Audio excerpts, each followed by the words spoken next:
The Kael'shara Empire had stood for 5,000 years, built on military precision and absolute hierarchy.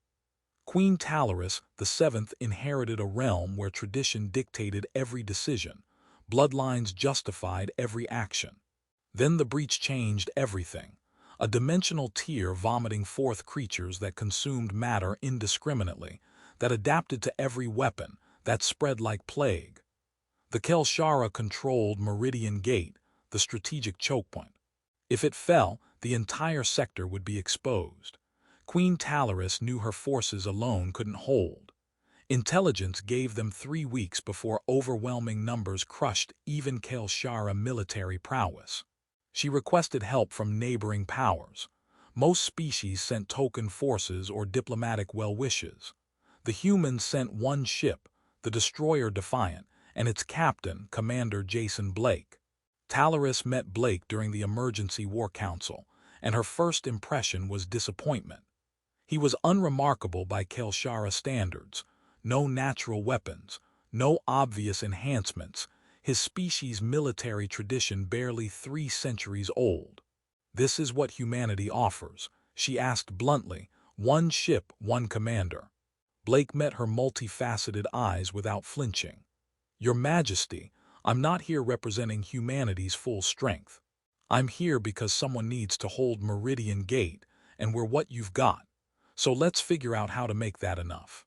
Tala'ris studied this unremarkable human, who spoke of making inadequate forces sufficient through sheer determination. She didn't yet understand what that confidence would cost, or what it would be worth. The first engagement confirmed every nightmare.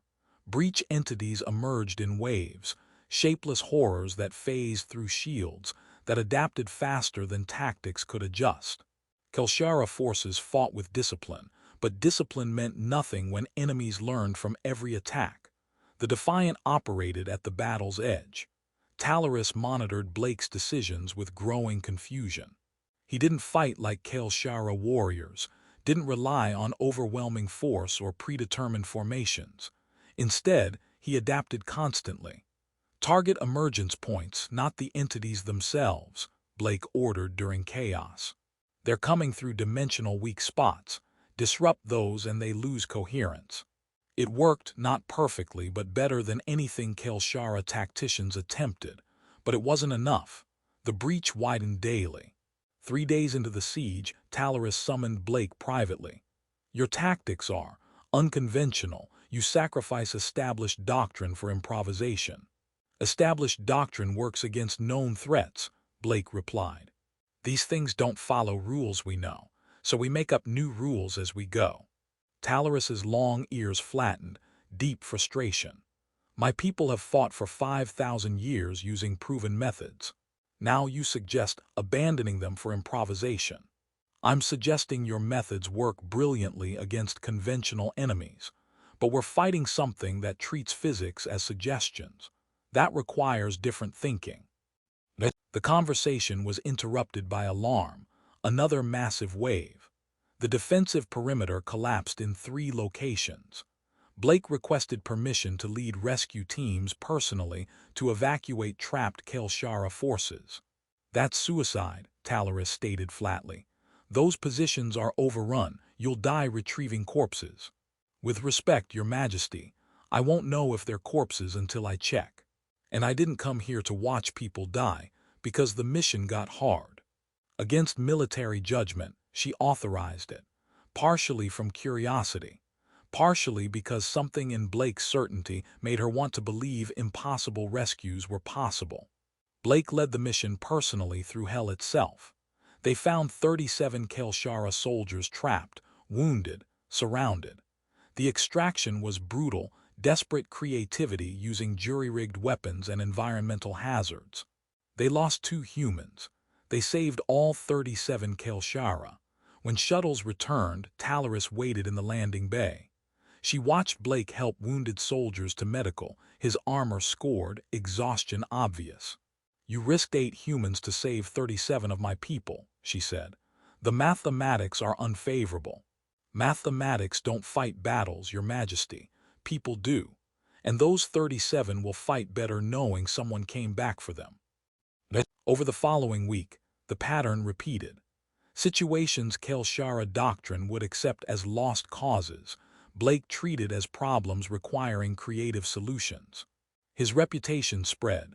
Soldiers requested assignment to Blake's operations, trusting his reckless competence over their own doctrine.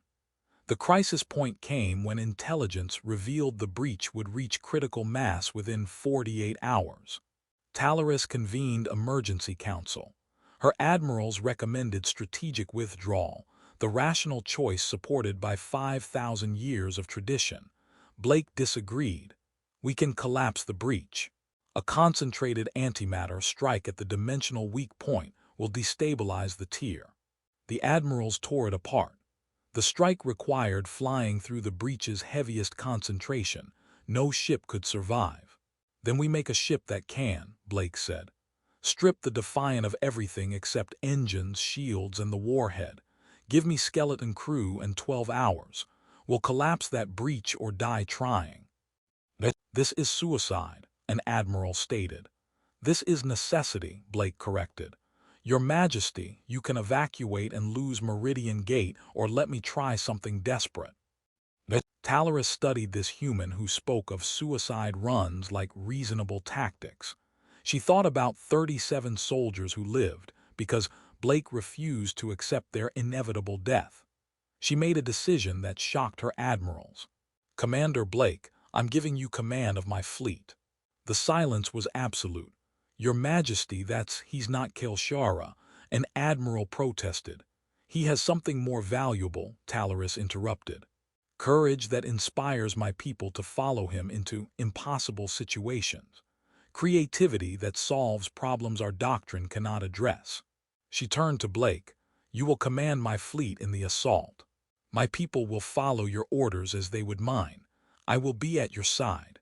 The battle plan Blake developed was insane by Kael'shara standards. Multiple feints, sacrificial vanguard, the Defiant on its suicide run. Every captain received orders in Blake's voice, transmitted through Tala'ris's authority. Some bristled at human command, but they remembered rescued soldiers. They remembered tactics that succeeded when doctrine failed. And they saw their queen standing beside this human. The assault began at dawn, Kael'shara ships executing Blake's orchestration while he coordinated from the stripped Defiant. Tala'ris accompanied him, her presence symbolic and practical, her experience complementing his improvisation. They lost 12 ships creating the opening. Hundreds died buying seconds for deployment position. But they reached it, Blake and Tala'ris together, watching the breach fill their view screen. Antimatter deployment in 10 seconds, Blake announced. All ships fall back. Tala'ris looked at him. You're not planning to survive this. Planning and hoping are different things, Your Majesty. Blake smiled tiredly. But if this works, Meridian Gate holds. That's worth hoping for. You could have recommended withdrawal, saved yourself. Could have. But then I'd never know if we could have won by refusing to quit. The antimatter deployed into the dimensional weak point. Reality screamed and tore, then slowly began knitting back together. The breach collapsed, not closing completely but reduced from existential threat to manageable problem. The Defiant, caught at the collapse edge, was thrown clear, battered but intact. Blake and Tala'ris survived. When the fleet returned to Meridian Gate, the reception was unprecedented. Soldiers who'd followed human orders, who'd watched their queen trust an outsider, greeted Blake as legend. Tala'ris made a declaration during the ceremony. Commander Blake asked why humanity sent one ship. I questioned that choice. But I understand now. Humanity sent exactly what we needed. Not overwhelming force, but someone who would show us that courage transcends species. That leadership comes not from bloodline but from willingness to stand when others would flee. She turned to Blake. You commanded my forces for one battle. You earned the right to command them again. My people learned something, that sometimes the greatest strength is refusing to accept that defeat is inevitable. Years later, the moment when an alien queen gave her army to a human commander became legend across both empires. Not for the tactical victory, but for what it proved. True leadership isn't born of blood or rank, but of courage that inspires even alien hearts to follow.